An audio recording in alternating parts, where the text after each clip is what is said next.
El artículo primero de la Constitución señala que el Ecuador es un Estado constitucional de derechos y justicia social, democrático, soberano, en lo de unitario que nos genera alguna... Cuando único que hablemos de eso un momento. Se supone que un Estado unitario debería tener una normativa que se aplique en todo el territorio para que sus ciudadanos la cumplan, pero eso no ocurre, las leyes están pintadas. El 371 del COTAD señala que en la sesión inaugural los consejos regionales, principio de paridad entre hombres y mujeres, en donde fuera posible. 106 cantones de 221 en el país cumplen con este principio. 106 lo cumplen, 115 no lo cumplen, pero ahí no se termina la cosa. Algunas acciones de protección se han interpuesto ante la justicia y los fallos son distintos. ¿Qué es lo que está pasando entonces? Que primero no se cumple la ley y después se la interpreta de modo distinto dependiendo del juzgador. Eso solo tiene un nombre: inseguridad jurídica. ¿Qué es lo que ocurre? Se lo preguntamos al doctor Freddy Carrión, defensor del pueblo. Buenos días, bienvenido a Contacto Directo. Buenos días, Lenin. Muchas gracias por la invitación y un saludo afectuoso a quienes nos escuchan por Ecuavisa. ¿Qué ocurre con esas acciones de protección? Mire, Lenin, el problema es bastante grave en el sentido de que efectivamente, como usted ha citado, estamos en un Estado constitucional de derechos y de justicia. Hay más allá del 50% de cantones, de municipios cantonales que efectivamente cumplen con la ley de paridad, con los principios de equidad y paridad de género que garantizan la igualdad material, que significa aquello que obviamente una mujer debe estar al frente de la vicealcaldía. Hay que rescatar que no son todos los gobiernos municipales los que incumplen la norma. Más del 50% lo está haciendo, y eso de una u otra manera nos pone en un escenario completamente claro, que hay el 50% de gobiernos municipales que no lo están haciendo y ante quienes presentamos estas acciones de protección a efectos de que cumplan con un derecho constitucional que es de la igualdad material bajo criterios de equidad y paridad de género, que se encuentra consagrado.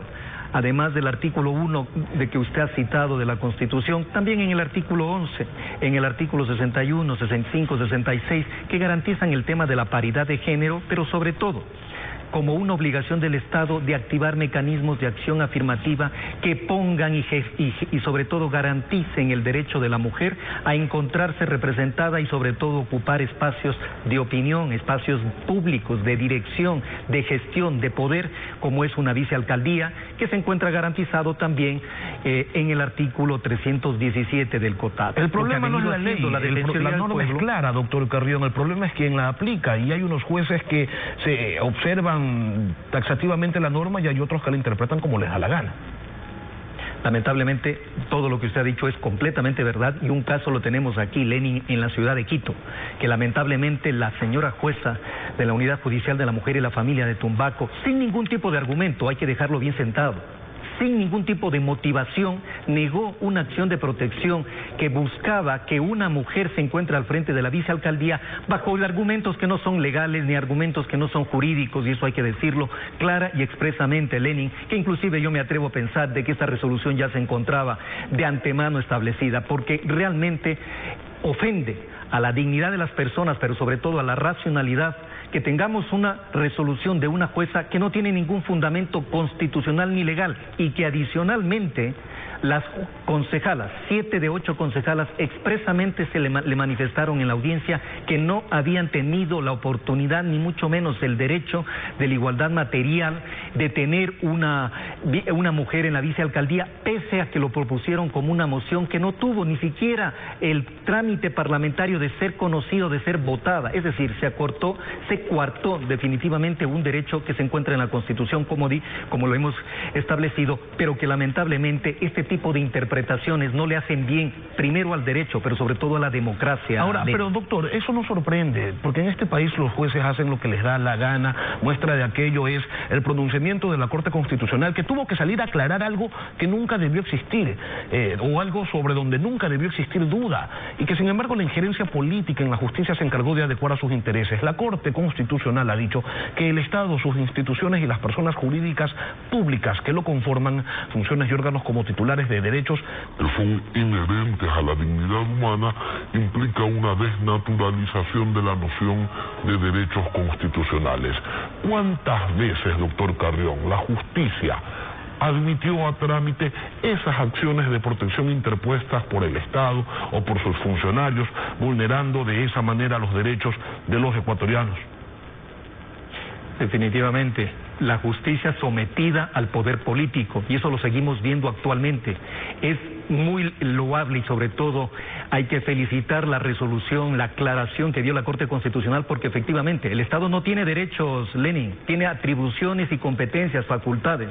Los derechos son derechos humanos, los tiene la persona, están reconocidos de su dignidad, y eso es justamente lo que se pretende ahora, que las autoridades públicas, Lenin, a través de los GAD municipales, reconozcan, garanticen el derecho de la mujer. Ha sido una lucha histórica de años que en estos momentos nuestra Constitución ya lo recoge. Los instrumentos internacionales de los derechos humanos también lo establecen de esa manera.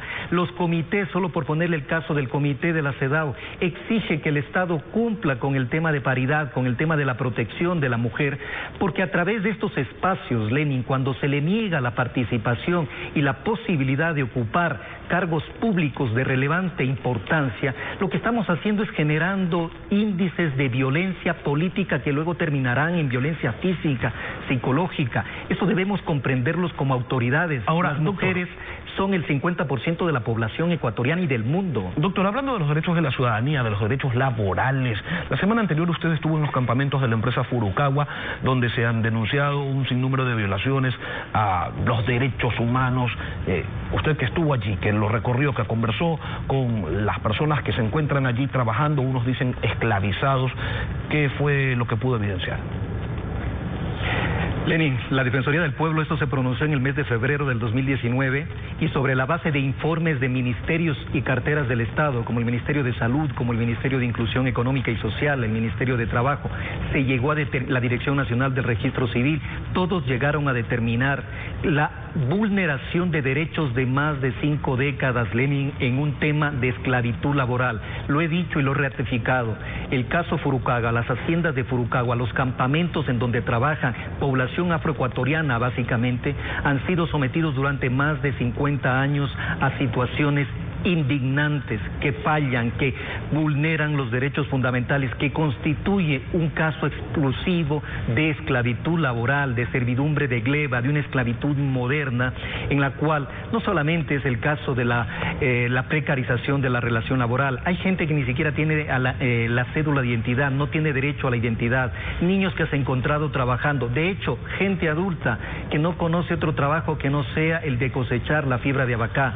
Eso lo hemos puesto en conocimiento del Estado ecuatoriano, de las autoridades, a efectos de que se inicien los procedimientos respectivos, primero, para sancionar a una empresa de que no tiene nada de inversión extranjera, que no tiene nada de empresario, porque un empresario que vulnera los derechos, que a costa de la vida de las propias personas... Sí, doctor Carrión, el problema es que usted lo denunció en febrero, la Defensoría lo denunció en febrero, periodistas lo denunciaron antes. Por cierto, la investigación periodística del caso Furukawa le ha valido a la barra espaciadora, a Diego Casar y a Susana Morán una nominación a los premios de periodismo de la Fundación de Gabriel García Márquez. Felicitaciones a ellos por ese periodismo que descubre, que denuncia y que busca contribuir a que este sea un país con menos injusticias. Desde febrero, ¿y qué ha cambiado? No ha cambiado nada, siguen allí esos trabajadores, siguen siendo vulnerados sus derechos. ¿De qué sirve entonces la institucionalidad del país si las cosas no cambian?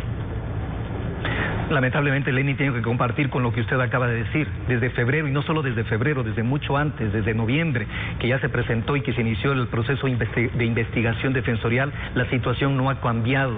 Y aquí hay que hacerle un llamado al gobierno. Le hemos pedido que el gobierno tome cartas en el asunto. Es su responsabilidad determinar primero la sanción respectiva a una empresa que ha vulnerado derechos fundamentales, que ha convertido a una población afroecuatoriana en esclavos bajo la figura de la servidumbre de gleba. Es necesario que se inicie el proceso de expropiación de estas tierras, porque efectivamente el artículo 13 de la Ley de Tierras permite de que se expropie tierras cuando se ha precarizado y se han vulnerado los derechos laborales, y creo que este es un caso grave, que inclusive, Lenin, me atrevo a decirle que también las Naciones Unidas están atentos a este proceso y cómo el gobierno nacional atiende y sanciona a este tipo de empresas vulneradoras de derechos humanos. Freddy Carrión, defensor del pueblo. Vamos, gracias por venir a Contacto Directo. Gracias a usted.